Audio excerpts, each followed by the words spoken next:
head chef Nitin, and my team is like a chef Shiva, and we are having like a very fantastic cake mixing ceremony for the coming Christmas.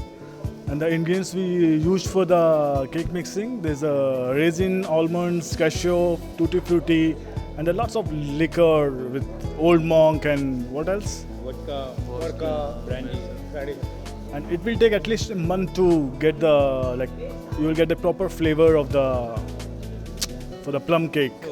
So for this cake mixing ceremony, we called all the guests. We did a fun. So this is really fantastic.